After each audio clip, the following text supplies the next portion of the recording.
Hi ladies, today I'm going to do something a little unique. This is a new vegetable that a lot of you probably haven't tried. It's not a new vegetable, but it might be new to you. This is called Yucca, or my kids used to like to call it Yucca. It's Y-U-C-C-A. It looks like a big tree branch when you look at it in the store. This is something that you do have to peel before you cook it, but it's basically a low starch alternative to a potato. So I like them, it's got a unique texture, and I like to make fries out of it. So basically, I use a knife just to peel it because peeling it with a regular vegetable peeler, it's pretty tough. It's kind of like, it looks like the bark on a tree, so it's not quite as thick as that, but it has like a waxy thing to it. So I feel like the knife does a better job than the vegetable peeler.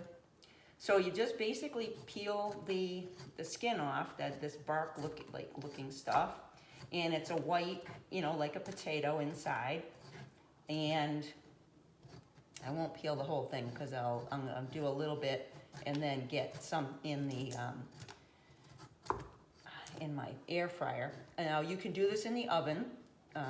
If in the oven, it's gonna take a little longer to cook. And I just like to season it with a little salt and pepper. You can add garlic, you can add other things to it. I like to make them kind of like French fries, and they're very good. I love them. And then I like to, after whatever I have leftovers, a lot of times I like to dip them in hummus. And I can eat them cold right out of the fridge that way. They're very different, and I think you'll like it. So it's something unique to try. And it's usually in the potato area in the produce department. So I'm just gonna try cutting up a couple right now. And I'll get a bigger knife to cut it because it can be kind of dense. So basically what I do is I cut them into about, like French fry length. So about that size, and then I just cut them into wedges. So I'll just cut these down a little bit here. Ooh. Damn it, I dropped that. Let me just rinse that off.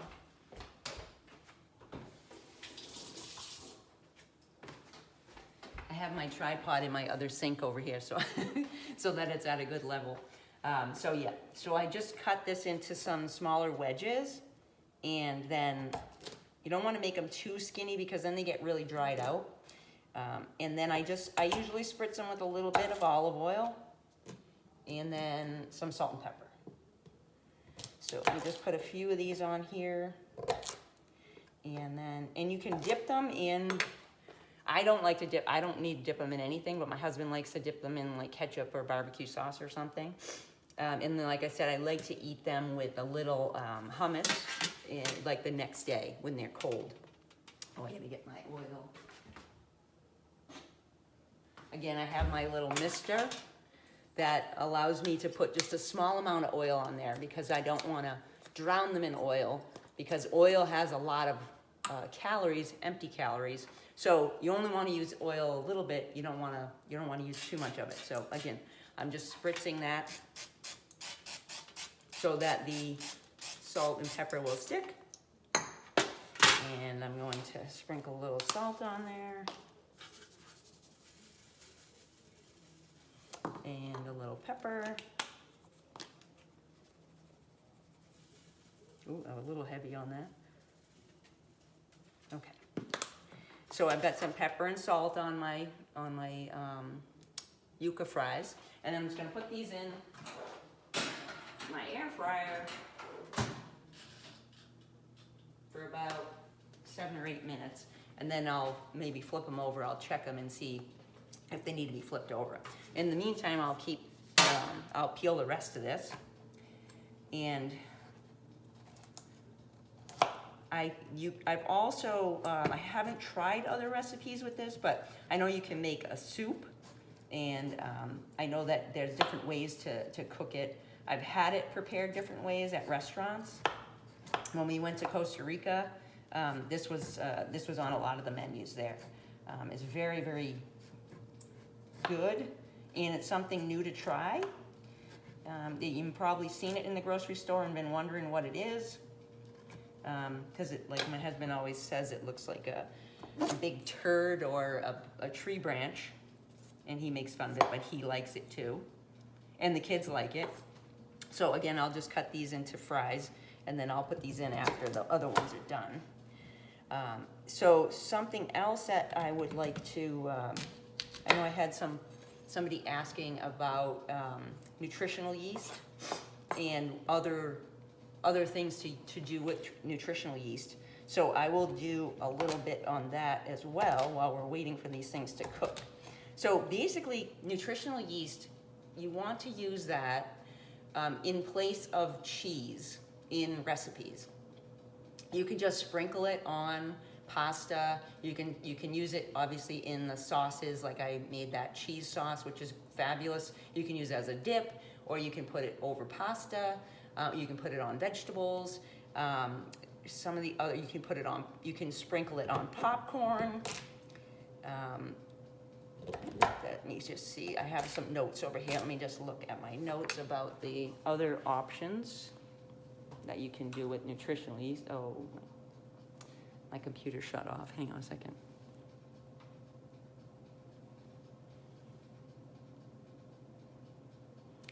Yeah, so you can sprinkle it on rice cakes, things like that. You can mix it in soups. And I sprinkle it on a lot of my grain bowls when I make them. Definitely on pasta bowls and things like that. Let me just see if there was a couple more here. On vegetables, yes, tofu scramble. If you're making, if you want to have an alternative to eggs, and you make it with tofu, you can put the nutritional yeast in there. It gives it a cheesy flavor. You can actually put it on eggs too if you're making it. If you're making regular scrambled eggs, you can add the nutritional yeast to the eggs. So it's it gives that cheesy flavor, and there's a lot of nutrition in the nutritional yeast as well. So it's not just adding the cheesy flavor, it's actually very good for you. Versus having cheese, which is a dairy product, which we know is an animal product, which causes inflammation in our bodies.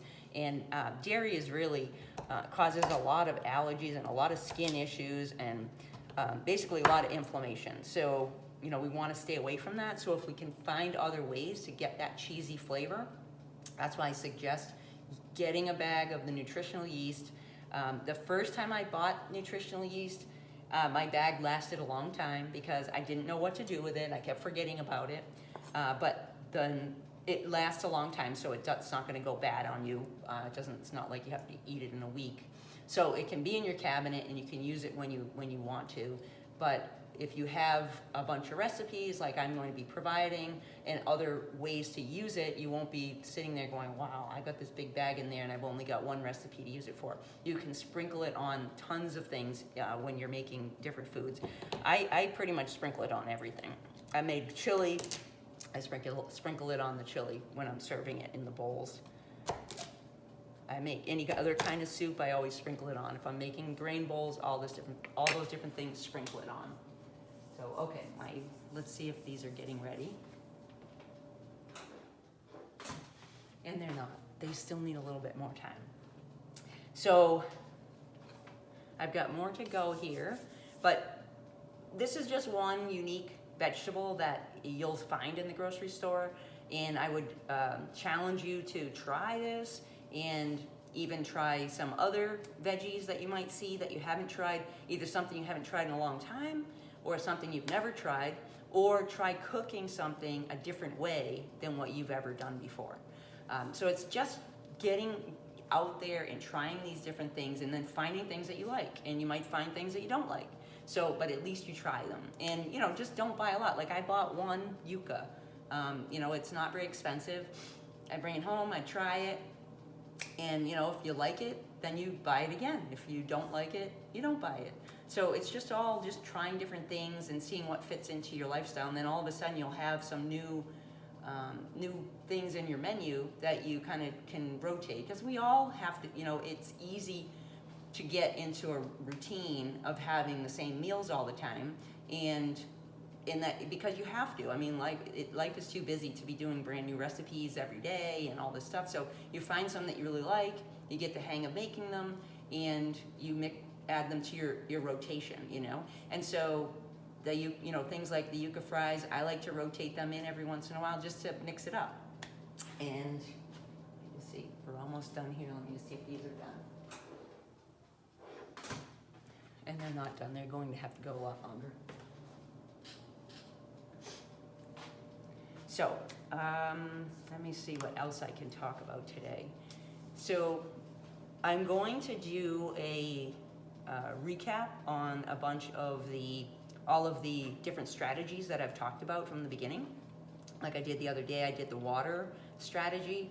I will be kind of revisiting all of those different strategies, just kind of a reminder, because I know it's easy to fall back into old habits, and I want everybody to get the most out of this program, and keeping this in the forefront and keeping it top of mind will help you to be aware of what you're doing and what you're not doing, and how you can start to reincorporate some of these healthy habits. And I'll also be doing some things on the emotional eating and overeating.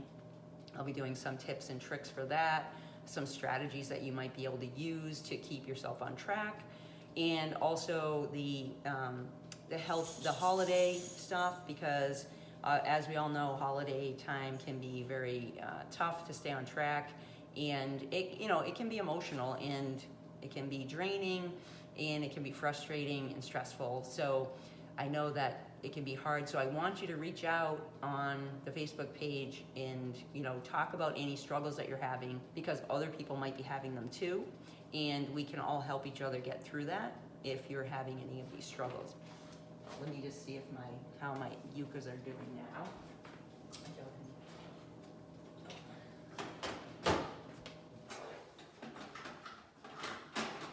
Okay, so they're starting to crisp up a little bit, and I like them to be pretty crispy, so I'm just gonna flip them over.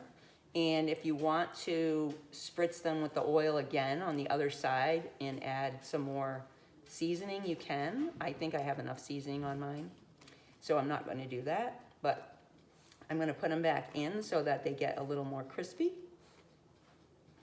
And they have like a soft texture on the inside. What's nice about the Yucca fries is they get crispy on the outside and they stay softer on the inside.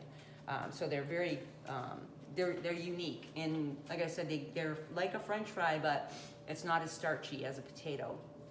So that's what's nice about them.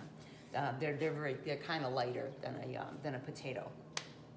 So I'm going to stop the video, and then I'll come back and add this at the end. Okay, so my Yucca fries are done, and they're nice and crunchy on the outside, nice and browned up, and they're soft on the inside. They're really good, and I hope you'll try them. Again, it looks like a big tree branch, and it should be in the potato section in your grocery store. I'll post the recipe this afternoon.